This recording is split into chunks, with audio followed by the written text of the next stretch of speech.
Medializácia. Úniky do médií. Novinári informovaní ako prví. Posledné roky bola spoločnosť pravidelným svedkom situácií, že obvinení sa o svojom obvinení dozvedali z médií.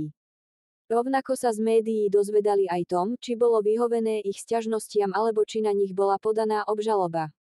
O obvinení sa z médií dozvedeli napríklad Tibor Gašpar, poslanci NRSR Martin Borgula a Patrik Linhart, a podnikateľ Jaroslav Haščák alebo Dana Arpášová. Poslední dvaja menovaní sa z médií dozvedeli aj to, že prokurátor podal návrh na ich väzobné stíhanie.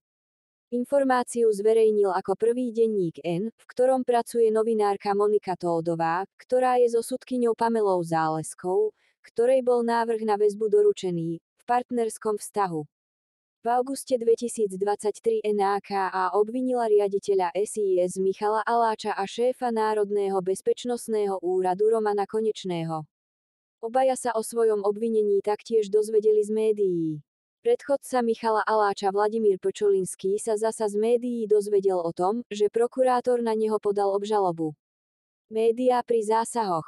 S realizáciami domových prehliadok iných priestorov a pozemkov alebo doručovaním obvinení a realizáciou zadržania obvineného je od roku 2019 spojené aj podozrenie, že v niektorých spoločensky významných prípadoch o tom vopred vedeli novinári.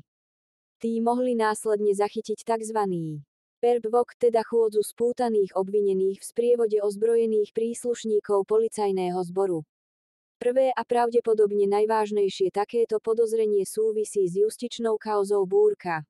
Informácie o menách niektorých obvinených mali novinári niekoľko hodín pred ich zadržaním a tak boli niektoré redakcie pred bytom sudkýň Moniky Jankovskej či Jarmily Urbancovej skôr než polícia.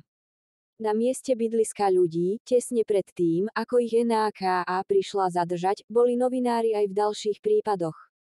Vážne podozrenie sa objavuje v prípade obvinenia podnikateľa Jaroslava Haščáka v decembri 2020, pri ktorom došlo aj k obsadeniu sídla investičnej skupiny Penta v Bratislave viac ako 60 ozbrojenými príslušníkmi protiteroristickej jednotky tzv.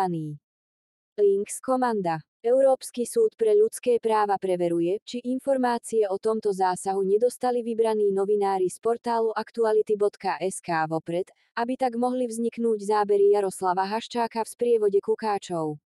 Polícia Jaroslava Haščáka do budovy predvádzala hlavným verejným vchodom, hoci existovali aj menej exponované možnosti.